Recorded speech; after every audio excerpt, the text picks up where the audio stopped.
लेकिन वहाँ की सरकार की गलती है।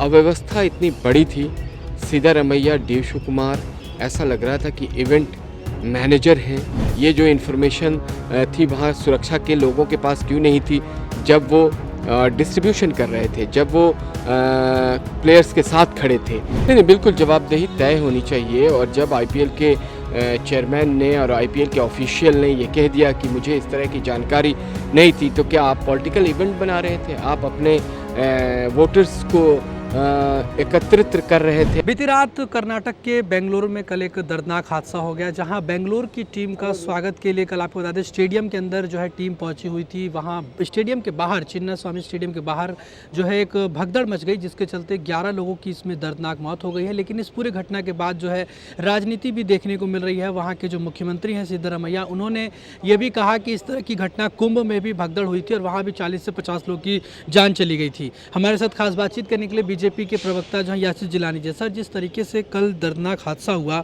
और लाखों लोग, जो वहाँ के मुख्यमंत्री ने कहा कि 35,000 की क्षमता थी स्टेडियम की और वहाँ 3 लाख लोग पहुँच गए, इसलिए इस तरह की घटना हो गई, क्या कहना चाहिए? देखिए, बहुत दुखद घटना थी। जिनकी वहाँ वक्त से पहले जिनकी ज़िंदगी चली गई, उनके परिवार के साथ मेरा उनके दुख के साथ मैं खड़ा हूँ और संवेदना प्रकट करता हूँ। लेकिन वहाँ की सरकार की गलती है।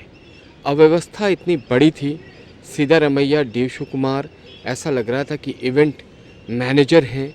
और जीत हुई थी, एक दिन पहले सेलिब्रेशन भी हुआ था। उसके बाद सडनली बिना किसी इन्फॉर्मेशन के, बिना सुरक्षा के सारे आयाम को धत्ता बताते हुए कैसे इतनी भीड़ आ जाएगी, ये जो इन्फॉर्मेशन है वो क्यों नहीं लोगों के पास थी? ये जो इन्फॉर्मेशन थी वहाँ सुरक्षा के लोगों के पास क्यों नहीं थी जब वो डिस्ट्रीब्यूशन कर रहे थे, जब वो प्लेयर्स के साथ खड़े थे? वहाँ सुरक्षा ठीक थी, चाक चौबंद था, लेकिन आम जन के पास किसी तरह की कोई सुरक्षा नहीं थी। तो ये एक बार बार प्रश्न चिन्ह कर्नाटका की सरकार पे कल से लोग लगा रहे हैं। और मैं तो आपके माध्यम से सुरक्षा में इतनी बड़ी चूक के लिए सिद्धारमैया और डी शिवकुमार का इस्तीफ़ा मांगता हूँ। ये एक तरीके से, सुनियोजित तरीके से, जब आपको मालूम है कि आप खुद कह रहे हैं कि कैपेसिटी नहीं थी, तो कैसे आपके उस सुरक्षा घेरे को भीड़ ने क्रॉस कर लिया? कैसे बाहर में जो स्थिति थी वहाँ पे अनियंत्रण हो गया? क्यों आपने ध्यान नहीं दिया? क्या आपको पहले कई सारी घटनाओं से इस बात का संज्ञान नहीं? आप एडमिनिस्ट्रेटर हैं, आप सरकार चलाते हैं और आपके पास ये बिल्कुल जानकारी नहीं है कि इस तरह की भीड़ को आप नियंत्रण कैसे करेंगे? ये एक तरीके से मुझे लगता है कि बहुत बड़ी गलती सुरक्षा की रही है और इस गलती को एक्सेप्ट करना चाहिए सिद्धारमैया सरकार को। जी, लेकिन जिस तरीके से अगर बात करें बीसीसीआई की, तो उनकी तरफ से भी ये कहा गया और आईपीएल के जो चेयरमैन है कि हमें इसके बारे में जानकारी दी थी, इस कार्यक्रम के बारे में, और अब वहाँ की जो सरकार है वो भी अब पल्ला झाड़ रही है। तो आपको लगता है कि हर जो लोग हैं वो अपने अपनी जिम्मेदारी से पल्ला झाड़ रहे हैं और एक दूसरे पर बात को टाल रहे हैं, लेकिन जो इस तरह की घटना हुई, क्या आम आदमी की, आम जनमानस की कोई जान की कीमत नहीं है? आपको लगता नहीं कि इसमें जवाबदेही तय होनी चाहिए? नहीं, बिल्कुल जवाबदेही तय होनी चाहिए। और जब आईपीएल के चेयरमैन ने और आईपीएल के ऑफिशियल ने ये कह दिया कि मुझे इस तरह की जानकारी नहीं थी, तो क्या आप पॉलिटिकल इवेंट बना रहे थे? आप अपने वोटर्स को एकत्रित कर रहे थे? आप उनके ऊपर एक बड़ी व्यवस्था दिखाना चाहते थे? आप ये सोच रहे थे कि आरसीबी की जीत के बहाने जो आपकी छवि ख़राब हुई है, उस छवि को सुधारने की कोशिश में थे।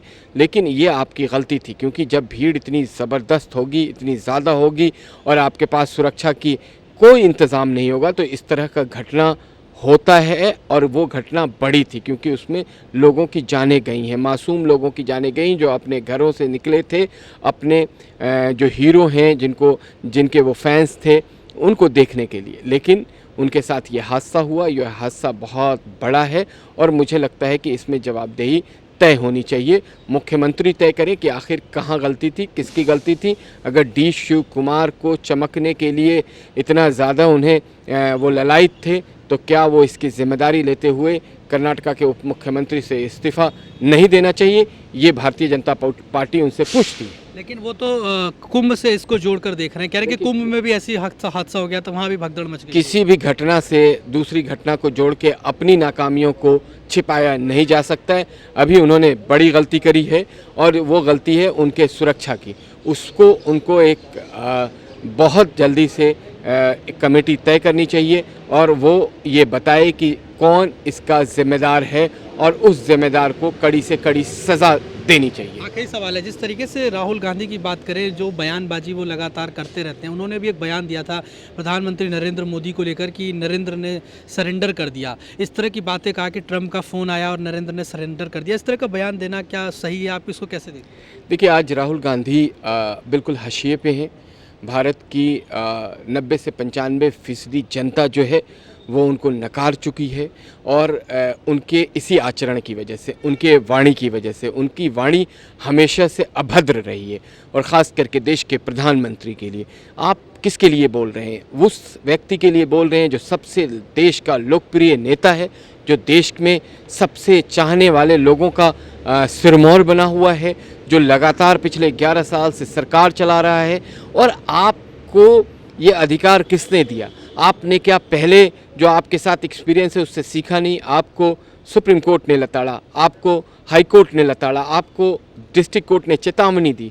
और कल का ही मामला है कि आपने जो सेना के ख़िलाफ़ अभद्र भाषा का प्रयोग किया था अरुणाचल में को लेके, उसमें आपको इलाहाबाद हाई कोर्ट ने करारा तमाचा मारा है सिर्फ आपकी वाणी को लेके। राहुल गांधी की स्थिति अभी ऐसी हो गई है कि वो जॉर्ज सोरोस, पाकिस्तान और चीन के टूल किट के हिस्सा बन गए हैं। और जब आप किसी टूल किट के हिस्सा बन जाएंगे तो आपके आचरण इसी तरीके से हो जाएंगे। जब 11 मई को पाकिस्तान को हमने धूल चटा दिया, पाकिस्तान गिड़गिड़ा रहा था, पाकिस्तान सीज़ फायर के लिए पैरों पे गिर रहा था और फ़ोन कर रहा था, और उसके बाद भी हमारे जब DGMO ने आके सामने बयान दिया कि हमने उनके 11 एयरबेस को नेस्ता नाबूद कर दिया, उनके धरती पे हम 100 से 125 किलोमीटर अंदर जाके उनको हमने उनके छिपे हुए आतंकवादियों को मारा, उनको उनके घर में अंदर घुसाया, तब भी आपको यकीन नहीं होता है राहुल गांधी? अब हमारी सेना के शौर्य, हमारी सेना की साहस, हमारे सेना के ताकत पे क्या आपको एहसास नहीं होता है?